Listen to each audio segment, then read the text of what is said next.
So in a recent video, I covered how I was using Chat GPT to come up with good keyword stuff descriptions, keyword stuff titles, and really good tags for my Etsy listings. And this allowed me to create listings that not only ranked better in organic search because they were stuffed full of keywords, but also read well. They also allowed me to create listings that gave more insight and information to the Etsy ads for when I ran ads to that product, they'd be a little bit better, right? Because based on what information Etsy has when you turn a listing on to run ads, based on the title, the description, the keywords, Etsy's gonna make assumptions of what keywords to actually suggest your products for. But if you don't have a good description, a good title, and good tags, they're going to spend money on keywords that aren't relevant for your product, and you might end up wasting money on clicks that will never convert into purchases. So you don't wanna do that. So obviously you wanna go back and you want to redo some of your listings that don't have that in it, but also going forward with new listings, you wanna utilize that method using Chat GPT to come up with the best listings that you possibly can, both for organic and paid search traffic. But let's take it a step further. Once you actually start running ads, you're gonna be able to get real-time data and real-time feedback on what keywords Etsy's actually categorizing that listing for in your advertising dashboard. And you'll also be able to get keywords that you didn't even think of, you didn't even know that they were gonna categorize you for, that are leading to conversions and purchases. And obviously you wanna then take those and put them in your original listing to make it even better. So you're not only getting sales from ads there, but you're also ranking for that a little bit higher organically as well. And so this is a really easy way to reverse engineer the best potential keywords that are leading to sales and put them in your organic listing. So the first thing you wanna do is you wanna go to marketing and then your Etsy ads. This obviously assumes that you're running some kind of advertising. You don't need to start super high, right? You don't need to start $20, $50, $100, $1,000 budget a day. You can start with something like $5 to $10. Although one thing I will say is if you're doing print on demand or digital art or anything where you're gonna have hundreds or even potentially thousands of listings, one thing that I learned the hard way is you can't advertise to all of them at once, or it's only gonna spend a little bit per each listing and your ads are not gonna be profitable whatsoever. So you need to kind of go through, pick maybe 10 to 30 or maybe 10 to 50 listings and advertise to them specifically. What that's gonna do is it's gonna allow you to get more data and faster feedback on what listings are profitable, what keywords are good for what listings, and allow you to optimize your ads for those specific listings a lot better and a lot faster. Then obviously once you delete some of those listings that aren't working, aren't giving you a good ROAS, you optimize the listings that are to make them even better, then you can start adding listings to that, right? But you don't wanna start, if you have a lot of listings in the beginning, you don't wanna start advertising to all of them at once, or it's gonna be really hard to optimize and figure out what's working for each listing. So now that we're in our advertising here, right, you'll see that it says underneath each product, it says detailed stats. And if you click on detailed stats, it's gonna take you to the page where it shows you the specific spend, the views, the clicks, the orders for that specific listing. And then you'll see at the bottom here, it says orders that came from this ad and searches that led to this ad. So if you click on both of these, for example, searches that led to this ad, it's gonna allow you, like I showed you in the past video, to optimize which searches are relevant that you wanna continue to spend on and which searches are too broad or irrelevant that you don't wanna spend money on because it's ultimately just gonna lead to you wasting your ad dollars on clicks that will never lead to purchases. But you'll notice every once in a while, and I actually realized this fairly recently, that there could be other keywords in here that Etsy's categorizing you for that you don't have in your description or your title or your tags, and you might not have even thought of yourself. And the way that they're pooling that is other relevant search terms that other similar products on the platform are ranking for, and just seeing like, hey, this product's similar to this product, and this product responds really well to this specific keyword, so let's test it on this product and see if we can get it to convert for this one as well. And so if you see any one of those keywords in here as you're optimizing, you want to take those keywords specifically back into your organic listing and make sure that you're ranking for them organically as well, because it can lead to a lot of organic purchases, which are free sales and free profit that you wouldn't have otherwise got. So for example, this is a Jeffrey Dahmer t-shirt that's like a funny play on being a vegan. So when I was first originally coming up with the title and the description for this, as well as the tags, I was thinking like funny Jeffrey Dahmer t-shirt and similar things like that. But I wasn't coming up with good vegan keywords. And so if you scroll down as you're optimizing, you might find some good keywords that are actually leading to a lot of views and a lot of clicks that you don't have organically in your listing. And so you want to then take those keywords and put them back in your organic listing using Chat GPT, just like I covered in the last video. So here are the two templates. For example, if you're creating a listing for a t-shirt or a mug, then you'd say, I'm creating an Etsy mug listing or an Etsy t-shirt listing for, well, who's it for, right? Who's the target audience? Who's the avatar? That if it's like a mug or if it's a t-shirt that you want want to literally tell Chat GPT what it says on there so they can get a good idea of what the actual product is, right? Because Chat GPT is text-based, you can't show them a picture of it. And then because, right? Why is that relevant? Why would that target customer want that product? And then tell them to write a good keyword stuffed, well-written description that also reads well for that product. The only caveat that we add to that is make sure to include, and then you would just list the keywords that you found in your ads that are leading to high views and potentially high orders and high conversions. So for example, I'm creating an Etsy t-shirt listing for entrepreneurs that says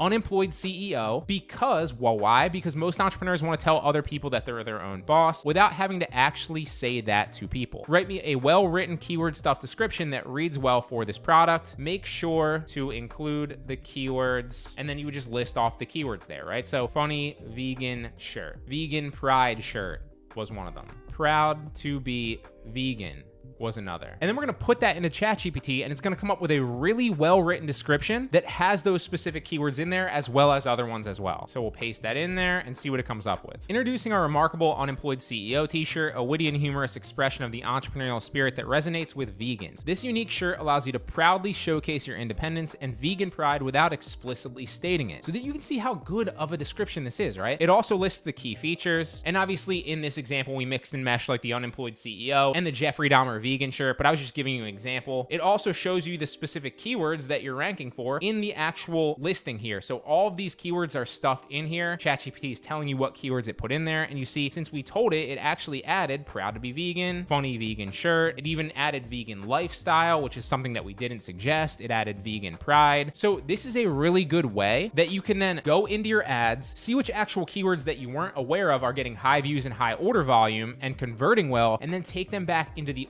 organic side of that listing so you can potentially rank for it and get organic sales. Now, to take it one step further, if for whatever reason you're seeing like a keyword's leading to a lot of conversions, you probably also want to put that in your title as well. So in that case, you'd say, please write me a well-written but keyword stuff title for this same t-shirt that's under 140 characters, because that's what you're limited to on Etsy. Make sure to include the keywords, and then you just tell it whatever keywords that specifically was, right? So if you notice that vegan pride is leading to a lot of conversions on your ad for that product, well, then you'd want to include that in your title. And then you submit that to Chat GPT, and over time, your listing would start to rank higher and higher on organic search results for those keywords and ultimately lead to more sales. And you're not guessing here. That's the difference, right? You're literally looking at the ad data and then taking what you know from that ad data in real time on Etsy and putting it back into your listing organically. So this has been working really well for me recently. Really hope it helps.